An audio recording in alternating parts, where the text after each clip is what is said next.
I lay down on this red scarf and I just had this sense of, God, this is what I wanted to do, but I didn't know how to do it. That was the sense I had in my body. It was just like this sort of relief. Hello, my name is Eline Perez and you're listening to Are You an Artist? Today's episode is with Tessa Waite and it's about her practice of lying down, visual arts and peace. A beautiful episode in which Tessa generously shares her experiences and emotions, so I am sure that you will enjoy listening.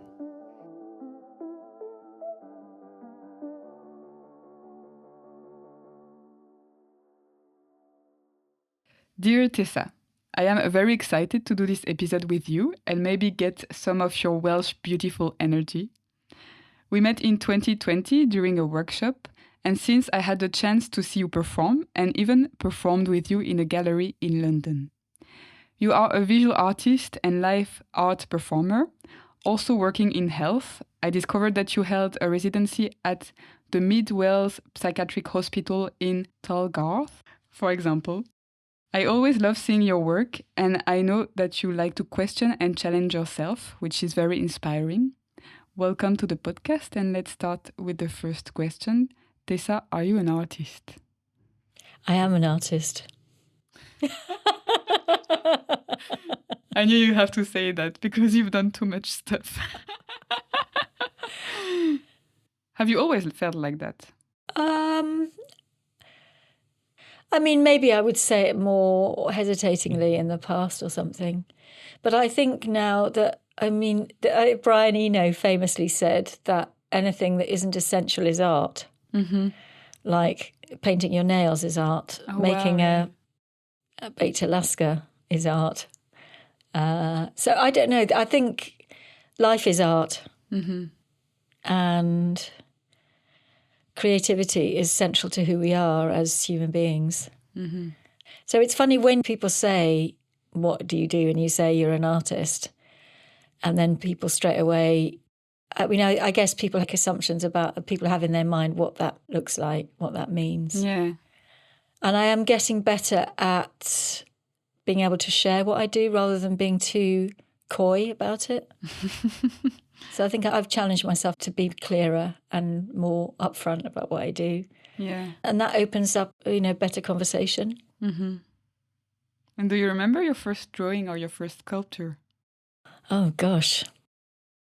Well, no, but I can remember I used to keep, and I'm really sorry that I don't still have it, but when I was a child, I made this scrapbook and I did lots of different things in it. Like I loved collage, I still do, cutting things out and putting them together. So I had this, like just an ordinary, quite cheap scrapbook that you would buy, with sugar paper inside. And then I would stick in different things that I'd done. And then there was quite a history in my family of getting rid of things. Like you'd come home from school and, where's my this or that? Oh, no, you weren't using that. I've given that away. So they were disposed of. So I still remember that, but I do feel really like that was really hard. But I did love doing that, love making it. It was kind of like creating a book. I mean, I think a book is a great thing because it's the way things can be revealed as you turn the pages. They're not available all in one go. Yes. They're just there one after another. Maybe it forces a bit of patience as well. What, from the viewer? Yeah. Yes. I mean, actually, recently, I've just finished a book of watercolour paintings, like a double-page spread, A3. And then when I closed, I just like, I've got to the last page, and now what? Yes. It was like a forced ending somehow. That's the end of the pages of the book, which I wasn't prepared for. I thought there was maybe a couple more. Yeah. And do I start again or what, I have this feeling when I finish a novel I really liked or something. Especially towards the end, I get really into it and I read so fast and then it's finished and I'm like, wasn't ready. What will I do now? I was so involved in this story and so interesting. It's hard to let go sometimes. Yeah. And transition into something else. Yeah. But it's a beautiful space also, I guess, to just, you finish something and you're kind of in between and then you can, when you're ready, start something else? I quite liked the process of doing this recent one because sometimes in the past when I've been feeling really unsure and I was just thinking, what am I doing? What am I supposed to be doing? And having this ongoing project where every time, because it is connected to my current project of lying down on the ground, so every time I was at the studio, I would do a painting in this book as a reflection on that process. So it was just like, oh, I haven't done my painting, I'll just do it. And there's something very nice about that because it's very straightforward and it's permission to do something and a bit of discipline to do it. But also I felt a freedom in that there was no pressure to do it a certain way or... Yeah. But I did use these watercolours that I absolutely love. They're Japanese and they're really nice because if you use them with a lot of water, they're like watercolour, but you can also use them a bit more like gouache, so more intense and more opaque. And I just have that there ready and the brush is there. And yeah, I've seen that also you studied a bit in India and Japan. Well, I've been to Japan a couple of times many years ago now. I went on a Buddhist trip both times, but yeah, that was really beautiful to just be in a different aesthetic. Yes. And then... Yeah, it's completely different, I guess. Yeah. But I guess it's really because I went twice and there was about a 5-year gap between visits. And the second visit, I could feel how much more Americanized it was. I felt. Wow. Yeah, so I don't know what it's be like now. It's a long time since I've been. But I would love to go. I've seen a residency actually that I'd like to apply for. But I'd have to get funding for that. But India was an exchange visit and that was really impactful, yeah. I think it's so important to get away from the bubble that you're in. We think everything's like it is in the West and, out there, things are running on a completely different rhythm. Yes. And today, it's lovely coming to London because Brecon is a little bit of a monoculture. Mm-hmm. And apart from the Nepalese community that we have there as a result of the Gurkha soldiers, some of their families have settled in Brecon, although they had to fight for that right. But yeah, so even on the train today, I was just aware of all the different conversations being had around me, listening to different people's voices, accents, just wondering where people are from. Yeah. There's a really global community in London and it's been really refreshing to sort of be in that, in the swim of that.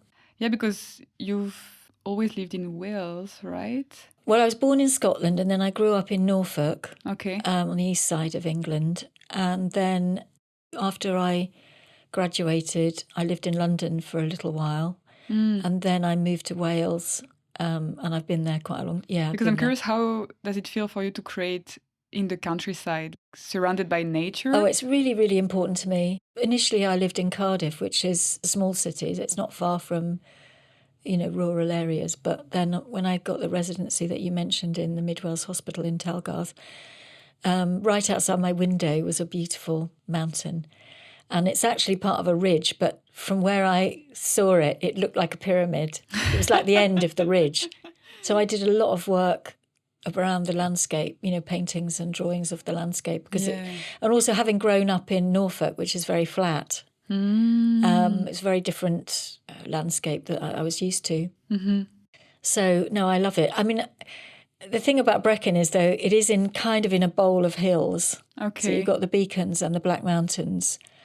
And so I feel like I have to get out. There is that sense of being held. And also when it rains, you feel like the mountains are holding the clouds. Oh, wow. Which is what happens. They attract the clouds and then you just get, that downpour. But yeah, I mean, nature is very, very important to me in my work, I would say. Yeah. And I'm just starting to really understand that and want to investigate that a bit more. Yeah, because you've got this project lying on the ground. Yes. What is this? Well, it started actually probably on that course that we were on online in 2020 where... Wow. Mon Angeline, a little bit of context here. Tessa and I met during a workshop with Kirsty Simpson and Simon Whitehead, which was online, of course, because it was COVID. and in which we did different scores or exercises, including going for walks and observing our surroundings. After this, we started to meet on Zoom during lockdowns with a few artists from all around the world to keep exploring this course. There was a score that was about going out, taking a walk out, leaving the virtual space and walking out into the real world, and then interacting in some way, and then coming back, maybe changing your environment, just seeing your internal space differently and maybe making adjustments.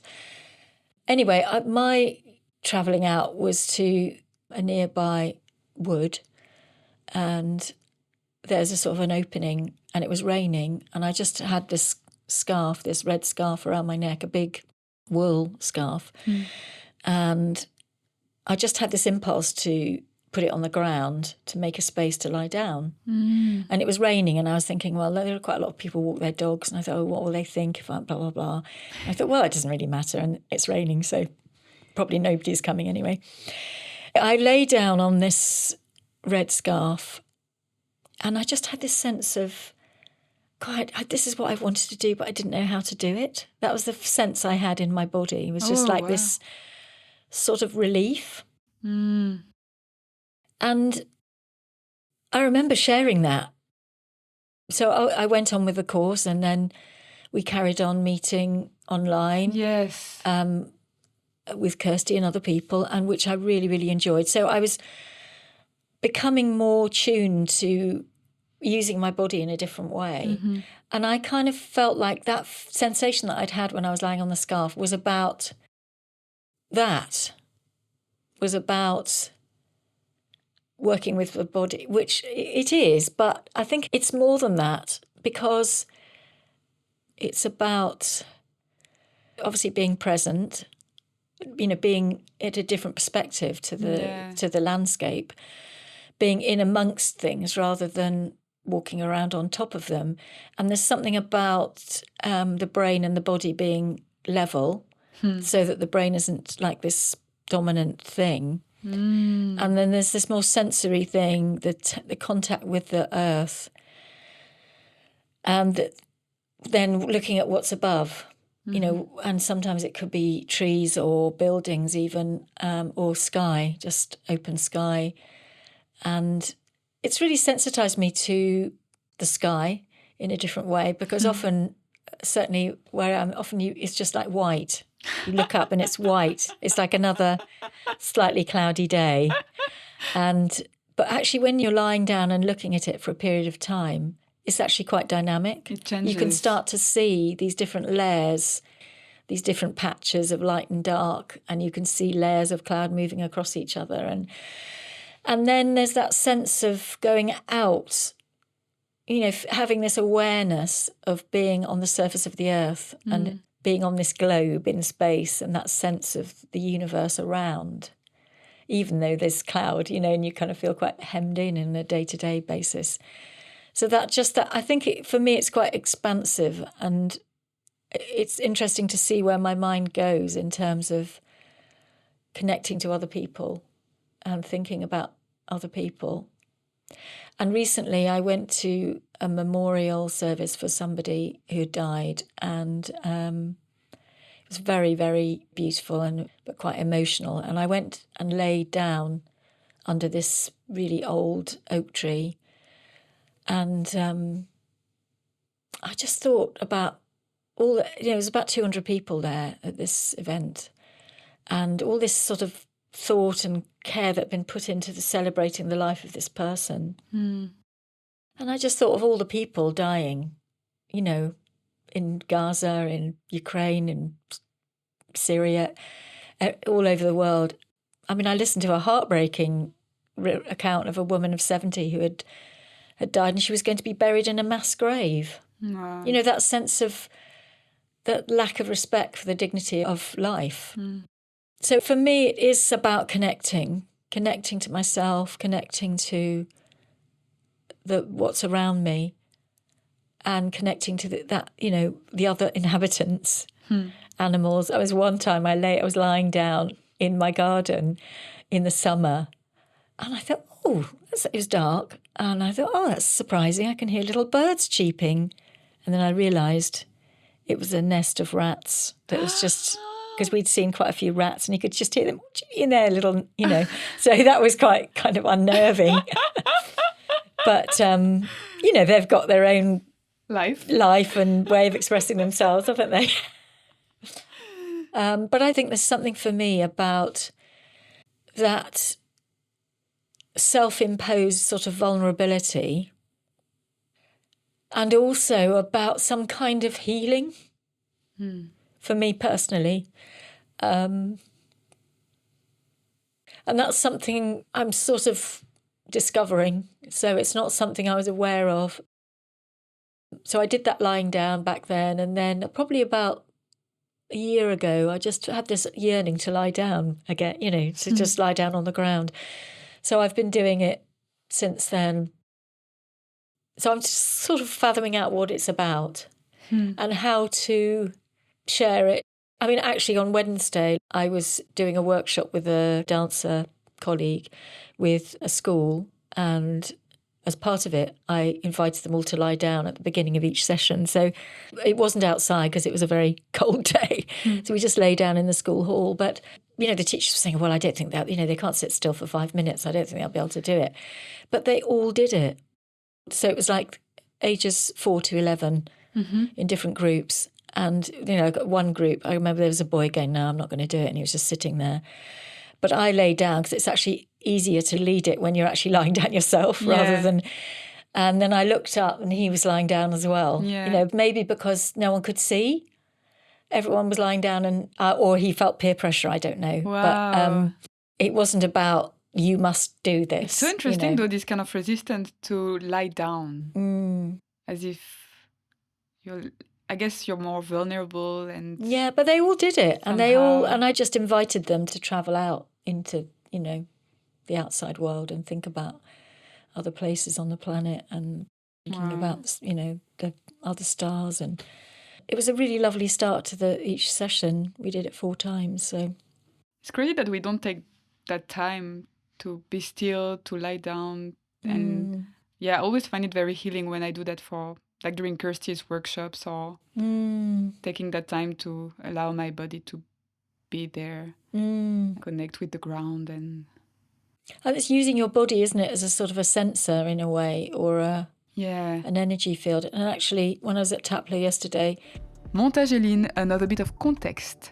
Taplo is the headquarters of Soka Gakkai International, a Buddhist organization which Tessa is part of, and that's why she was visiting. I wish I'd have known this was just right near the end of the day and I had to go and get my train. But somebody was telling me who works there was that there's a ley line that he said, if you lie down on that, he told me where it was. And I was just thinking about, wow, I really want to go and lie down on that ley line, And then I thought, well, I wonder where else I could go in the UK, which has these energy fields and how they can maybe be healing. And the memory you have also of lying down in all these different places and how it felt. Yeah. But I have been struggling a bit with how to do it and what does it mean and is anybody interested, but I have been quite brave in sharing what I've been doing. And one-to-one, people tend not to be too damning. I have had some quite nice conversations with people when I say that I'm doing that, and it opens up quite an interesting conversation usually, like on trains and things like that when I've been travelling, And I mean, that's always easier anyway because you have these conversations and then you're unlikely to see each other again. But so I did on the 21st of September, which was, I really wanted to do it. We've got this building in Wales called the Temple of Peace and Health, which was built in response to the First World War. And rather than have a war memorial with lots of names on, they decided to have this building that would be devoted to peace and how to create peace. And the names of all those that died in the war are in a book. There's a sort of a kind of a crypt with this book. And then they had this tradition of turning over a page a day, and people whose relatives were on that page would come and to hear their loved one's name read out and see it written down. And then they would go upstairs into what they call the Hall of Nations, which is this lovely, it's an Art Deco building, so it's really lovely columns and very nice space. And they would have a conversation about how to create peace. So I think it's one of only two maybe buildings devoted to peace in this way. So yeah, I really wanted to do an event there on the 21st of September, which is a day that the UN have adopted as a day of peace, which the idea being that all hostilities would cease on that day, which would allow aid and things to be transferred, and there would be this ceasefire. So although it's been ratified by the UN, it's whether people adhere to it is, another matter. So I wanted to do a lying down in that Hall of Peace, but they actually had a Hindu wedding there that day. So I did it. I just invited people online to join me on that day, wherever they were, to lie down and to imagine peace, imagine what that would be like. Yeah. So it is something I think that it can be shared. Yeah. Yeah, because it's such a practical thing also. You just lie down on the ground. Yeah. So it is quite accessible. And it's completely different to lying down on your bed. Yes. And how did you feel your work evolved throughout your life? Because you've got quite some years of... Yeah, I mean, interestingly, when I went to art college, I did a foundation course 1 year in my local art college, and then I applied actually 2 different routes. One was industrial design. Oh! In Ravensbourne, and then the other one was the course that I actually did select in the end, which was the fine art. But I wanted somewhere that I could do painting and sculpture. So I wanted that 3D element. But I don't think I would have enjoyed the industrial design. But I did love, and I still do, I love machinery. Oh. Like steam-powered... they sort of, it's like the workings of a body or something. Yeah. When you see pistons and, I don't know, the ingenuity of how things work. Kind of mechanical. Yeah, I love that. If you go on a boat and you see kind of like a winch mechanism or, cranes and another thing, I suppose. I've always loved those kind of structural things. But I don't think I would have really suited the more commercial thing. Anyway, yeah, so I think the 3D's always been something that's important to me as well. Yeah. And I wanted to do dancing as a child, and I can remember my mum taking me, because she did ballet as an adult and really liked it. So I can remember going to this ballet school, as I probably would have been about 5 or 6, and I was just really shy or nervous or something, and my mum just said, well, you don't have to do it. And we didn't do it. And I always thought, why couldn't she have just encouraged me to hang in there? Especially at 5, it's kind of... I know, because you're bound to feel nervous, aren't you, and shy and everything. But it's overcoming those things that's important, isn't it? Yeah. Because I had this image of myself in that room as a little child. And, well, my memory of it is it was a big room with a big shiny floor and windows all down one side and I think mirrors on the other side. And, well, I've always loved dancing just, for fun, for pleasure. But in lockdown, I did a movement twice a week with a friend of mine who's from a dance background. And it was so liberating. And there was one time where I just had this vision of myself moving across that floor of that room from my childhood as myself now. And it was quite liberating. So I think in some ways... things have a way of working out, I guess. Yeah. Wow, that's a beautiful connection to the before, also being in visual arts, and now how you can connect it also with your art. Yeah. It's funny saying about, it was lovely hearing you introduce me as a sort of like talking about live art performance, because that, it's become, I don't see myself as a dancer. And also did a clown course this summer. Oh, I didn't know that. Yes. And so actually I did this performance with a beautiful nose. I went on this because a friend of mine was running it and she said, I think this could really be interesting for you. And I wasn't sure about that, but they call the nose the world's smallest mask. Ah. And I found it really interesting because on the first day we had to do this thing called Present Yourself. So the whole group were sitting in a semicircle and she'd created a kind of a, like wings. So you could stand behind it and then come out and present yourself. And presenting yourself just meant standing there and looking at each person and they were looking back at you.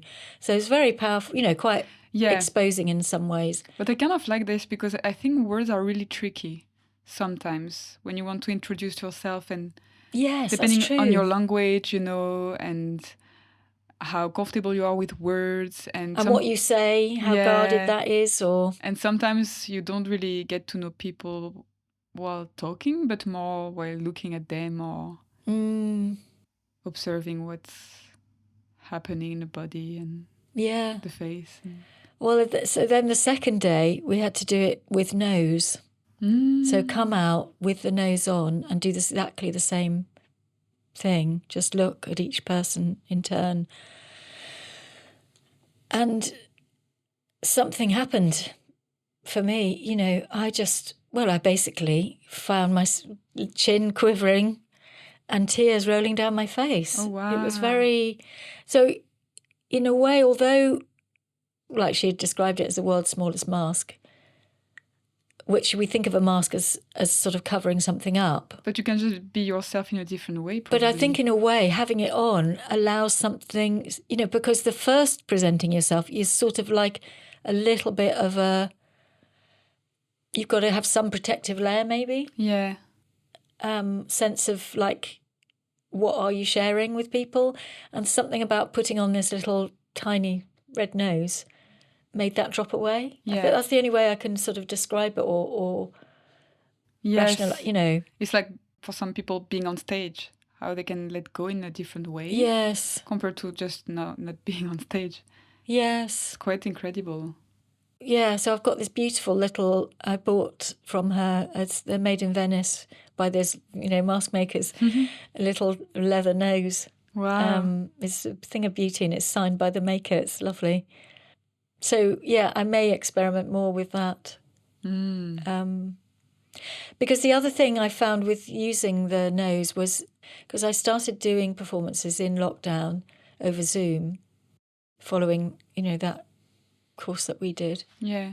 And those performances were very much, I'm doing this and you can observe, it was about sort of showing things, but for people to observe. So they were from the studio and they were, I had complete control over Zoom, obviously, what people are seeing through that little square.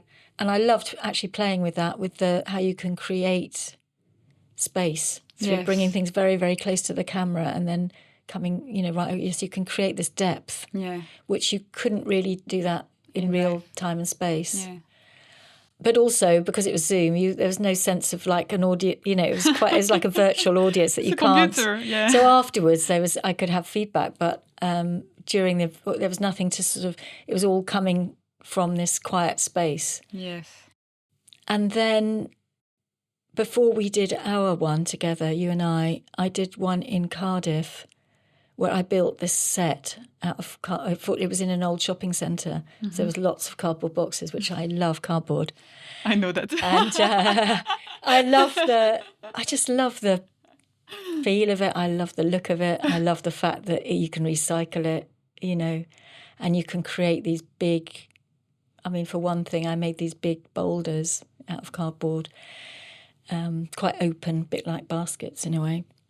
But I did a residency where I built a giant gut because I was thinking about the guts. Yes, and I sort of interacted with it. So I was just beginning to sort of play with, that was 2019 actually, before COVID. So I had started to do kind of performative things, but it was still very feeling my way kind of thing. But I loved our performance together. Oh, yeah. Because there is such trust there. Yes. And such, Well, we didn't really know what either of us was going to do. And then I can remember you saying, I've got a soundtrack that's 14 minutes long. And I said, I've got a film that's 14 minutes long. Oh, I mean, yeah. who could plan that, you know?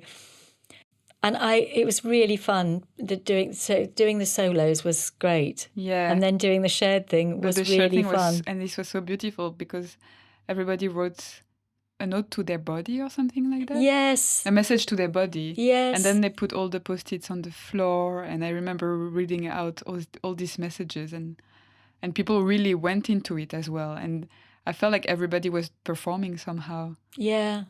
And I got the sense that people were waiting as well. Halfway through, they were waiting. When is mine going to be read out? And do you remember one was like, I haven't heard my message. And I was like, oh shit. Trying to find the little post-it that we forgot or something. And that was brilliant. Yes. But I agree. It was kind of like a shared performance then, in that sense, wasn't it? Yeah. Because we couldn't have done it without them. No. Really writing on these papers. And it's a way of kind of sharing the whole occasion, isn't it? Right. So we're presenting something for them to see and experience, and then they're giving something back. Yeah. To then respond to, which was really beautiful. Yeah. I loved the whole thing. Yeah. It was so good. And do you remember the rain? It was chucking it down the rain, with rain. Yes, it was raining so much. And I had my little cardboard boxes, which were getting wet. Yeah. Oh la la. Yeah. All right, let's finish with the little random questions. What makes you laugh? Oh, lots of... I think just taking life a bit lightly, and anything can make me laugh. You know, if I think... I'm trying these days to laugh more at the absurdity of things and when things go wrong, rather than getting cross about things and just thinking, oh, well, you know.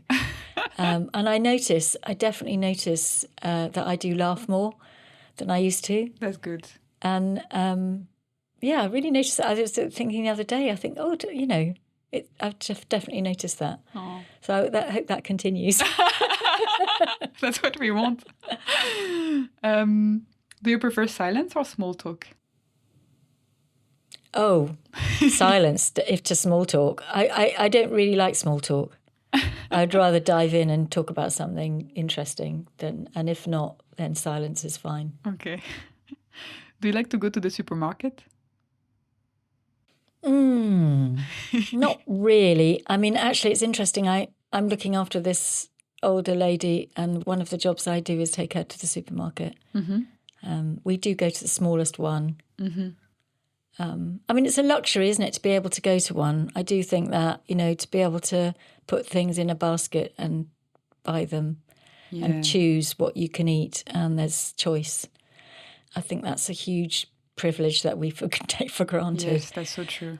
But also, I just find that presentation is quite overwhelming at times, and I just really avoid some supermarkets because I just really hate the sound and the aesthetic, and so I just go in. The design is not. Well, it's just sometimes the lighting, and then there's one supermarket in Brecon that I don't know why, but they always have this bleeping sound. I don't know what that is about, but I don't know how it doesn't drive people mad. I suppose they just shut it out. And I hate the bloody self-service tills. Where are the people? I really feel sorry for the one person that has to run around all these tills where people, you know, need verification or there's something hasn't scanned. And what a horrible job. Do you know that I love these tills? Because I always, when I was very young, my dream was to scan things. Oh, so you like it, the power of it. Yeah, I love scanning my things. It makes me feel so satisfied, you know? I remember I had this toy, you know, this little thing that would beep and you pretend to scan kind of things and I would be like, my job later will be to work in a supermarket. Yeah. Do you know, we had one supermarket in Brecon when I first moved there, and there was no barcodes or anything. And I did have sort of relatively small stock, but they knew the price of things. Oh, wow. Yeah. It's called Quick Save. Crazy. If you could have dinner with anyone, alive or dead, who would it be? I have to be Daisaku Ikeda. Love to have dinner with him. I mean, I've had dinner with him at a distance, but not on my table. Oh, wow. So, I would love to have a conversation.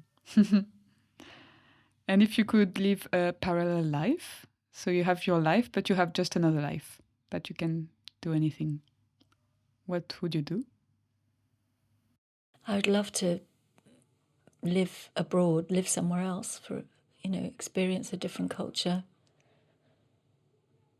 understand a different way of approaching life, see who I am in a different context.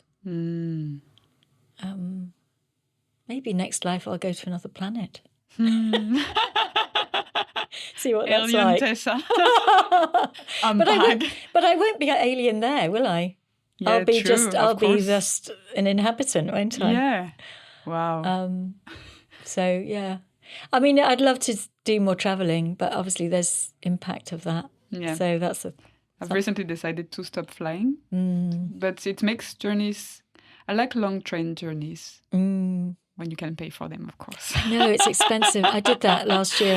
I went to Finland on a residency, Wow. and I did it by train and boat, and it was lovely. But you've got to have the time, and it does cost a lot more money as well. And you've got to eat along the way, haven't you, and things like that. But it was fantastic. Loved it. Oh, wow. And when you travel alone, you do meet more people. True. Because you're not in your little coupley thing. You look around and people can start talking to you. And, yeah. And you can decide where you want to go without consulting anyone. That is nice as well. Oh, well, thank you so much. Such a beautiful episode with you. Thank you. Thank you for having me.